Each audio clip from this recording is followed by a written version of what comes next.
Namaste TT aspirants. Hope you all are doing very well. Today's session is about tenses, that is part 2. It's a past tenses.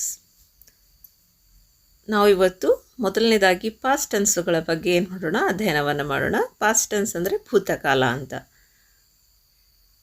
First one is simple past tense. Structure of this: subject plus V2, past form of verb. V2 ಅಂದರೆ past form of verb plus object. ಅಂದರೆ subject ಇರಬೇಕು, V2 ಇರಬೇಕು, plus object ಇರಬೇಕು. So it is a sentence formation of the past simple tense. Example: I watched a movie yesterday. I ಅಂದರೆ subject, watched ಅಂದರೆ V2, movie yesterday ಅಂದರೆ ಇದು object ಅಂತ. ನಾನು ನಿನ್ನೆ ಒಂದು ಸಿನಿಮಾ ನೋಡಿದೆ. ಸೊ ಇದು ನಿನ್ನೆ ಆಗಿರ್ತಕ್ಕಂಥ ಘಟನೆಯನ್ನು ನಾವು ಏನು ಮಾಡ್ತೀವಿ, ಭೂತಕಾಲದಲ್ಲಿ ಹೇಳ್ತೀವಿ ಸಾಮಾನ್ಯವಾಗಿ.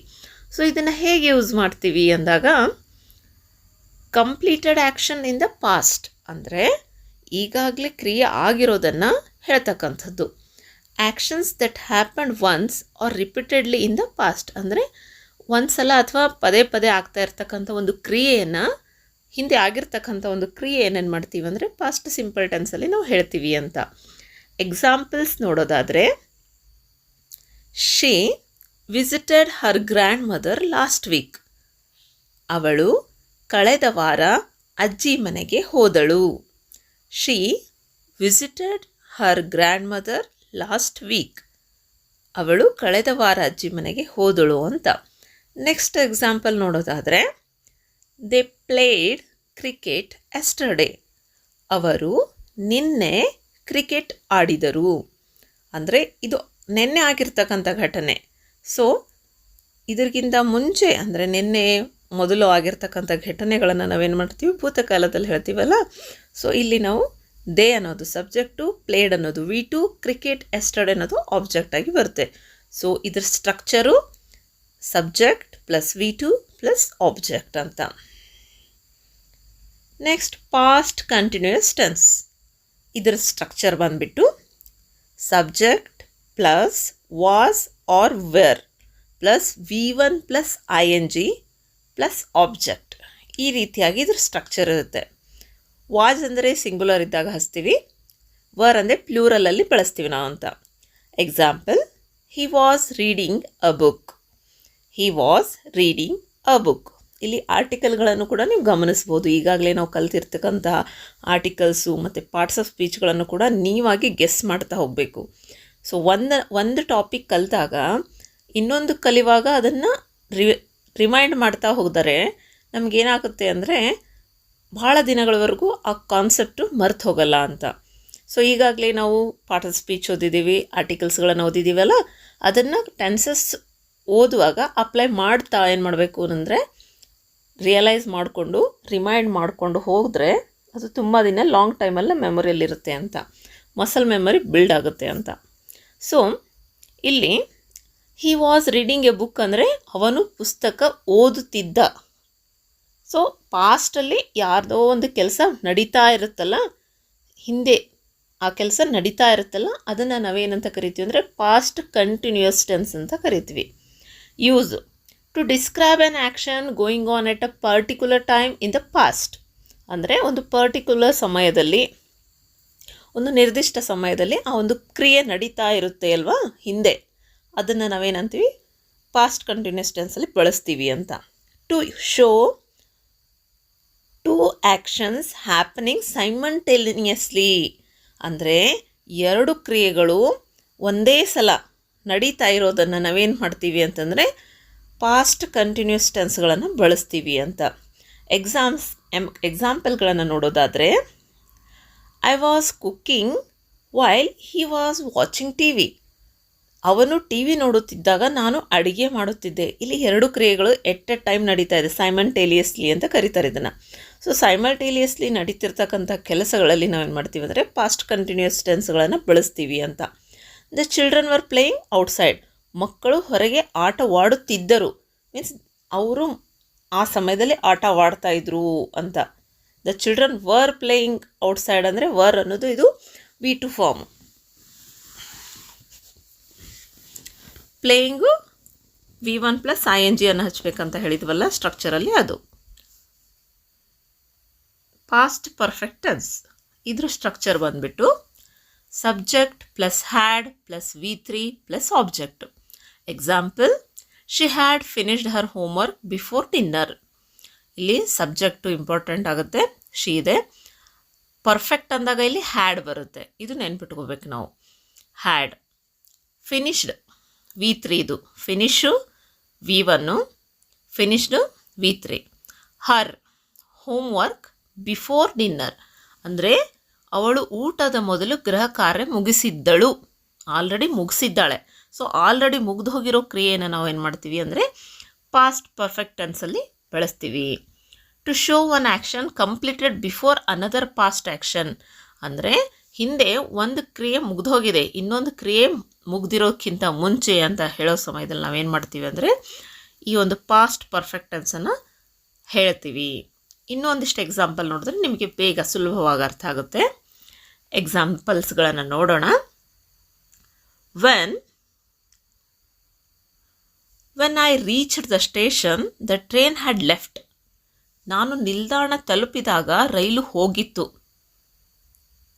ಅಂದರೆ ಒಂದು ಕ್ರಿಯೆ ಆಗೋಕ್ಕಿಂತ ಮುಂಚೆ ಇನ್ನೊಂದು ಕ್ರಿಯೆ ಆಗೋಗಿದೆ ಅಂತ. ಇವರು ರೈಲ್ವೆ ಸ್ಟೇಷನ್ಗೆ ಹೋಗೋಕ್ಕಿಂತ ಮುಂಚೆನೇ ರೈಲು ಹೋಗಿಬಿಟ್ಟಿದೆ ಅಂತ. ಹಾಗೆ ನೆಕ್ಸ್ಟ್ ಕ್ವಶನ್ ನೋಡ್ರಿ, next example. He had eaten before I came.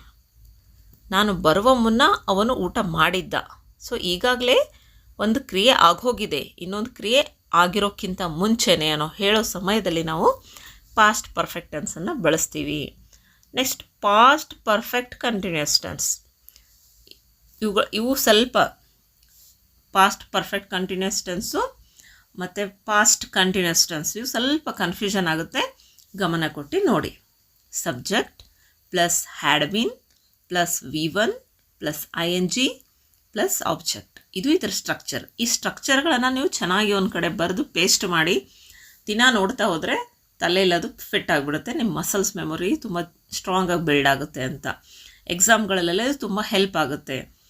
She had been studying for 2 hours ಅಂದರೆ ಅವಳು 2 ಗಂಟೆಗಳ ಕಾಲ ಓದುತ್ತಿದ್ದಳು.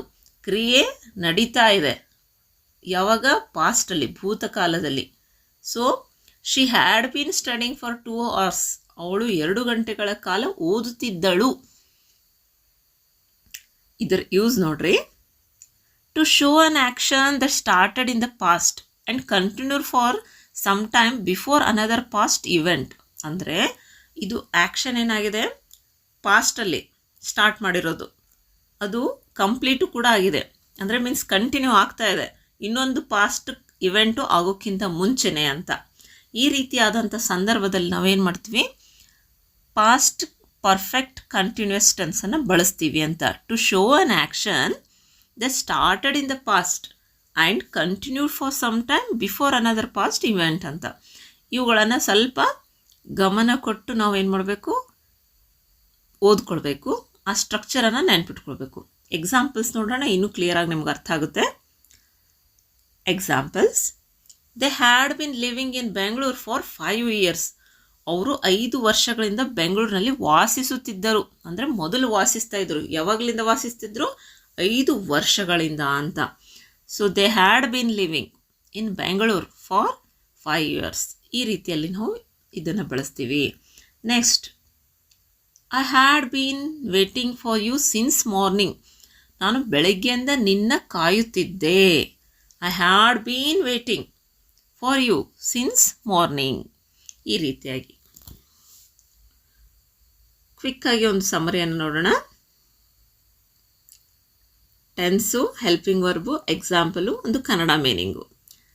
ಈ ಥರ ನೀವು ಒಂದು ಚಾರ್ಟ್ ಮಾಡಿ ಪೇಸ್ಟ್ ಮಾಡಬೇಕು, ಇಲ್ಲಾಂದರೆ ಅಟ್ಲೀಸ್ಟ್ ಸ್ಕ್ರೀನ್ಶಾಟ್ ಆದರೂ ತೆಗೆದುಕೊಂಡು ಇಟ್ಕೊಳ್ರಿ. ನಿಮಗೆ TT ಎಕ್ಸಾಮ್ ಬರೆಯೋದಕ್ಕೆ ಹೋಗುವಾಗ ಕ್ವಿಕ್ಕಾಗಿ ರಿವಿಷನ್ ಮಾಡೋದಕ್ಕೆ ಈ ಕ್ವಿಕ್ ಸಮರಿ ತುಂಬ ಹೆಲ್ಪ್ ಆಗುತ್ತೆ. ಸಿಂಪಲ್ ಪಾಸ್ಟ್ ಅಂದರೆ ಐ ಪ್ಲೇಡ್ ಫುಟ್ಬಾಲ್. ಇಲ್ಲಿ ಯಾವುದೇ ರೀತಿಯಾದಂಥ ಹೆಲ್ಪಿಂಗ್ ವರ್ಬ್ ಯೂಸ್ ಆಗಲ್ಲ.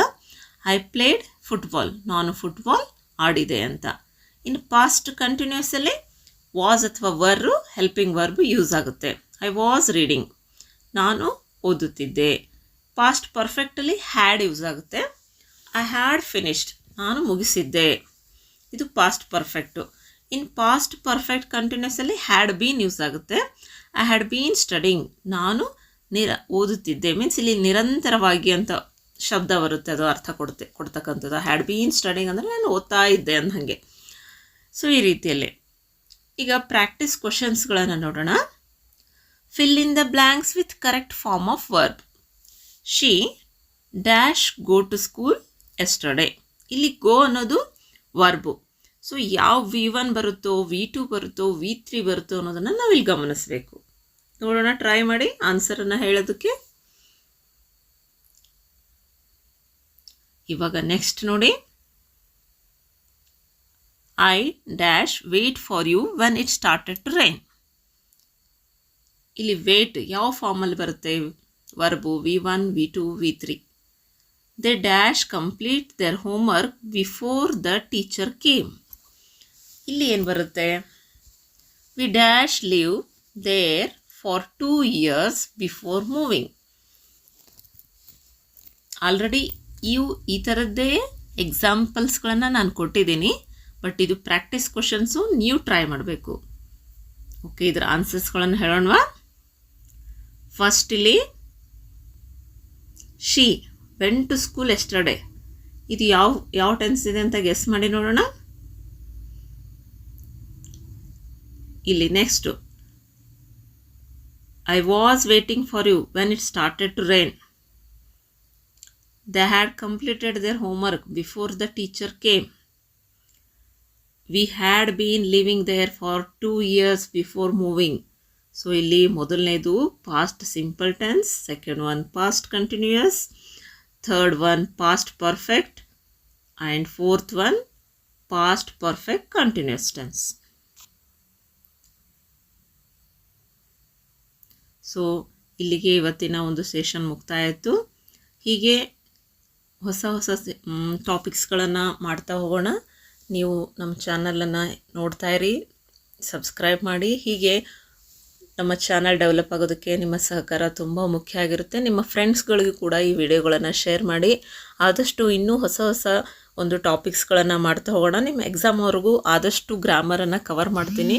ಸಾಧ್ಯ ಆದರೆ ಕನ್ನಡ ಗ್ರಾಮರ್ ಕೂಡ ಕವರ್ ಮಾಡಬೇಕು ಅನ್ನೋದು ಒಂದು ಪ್ಲ್ಯಾನ್ ಇದೆ. ಆದಷ್ಟು ಬೇಗ ಅದನ್ನು ಕೂಡ ಮಾಡ್ತೀನಿ. Please do subscribe to our channel and don't forget to press the like button and please share our content also. Thank you for supporting. Thank you one and all.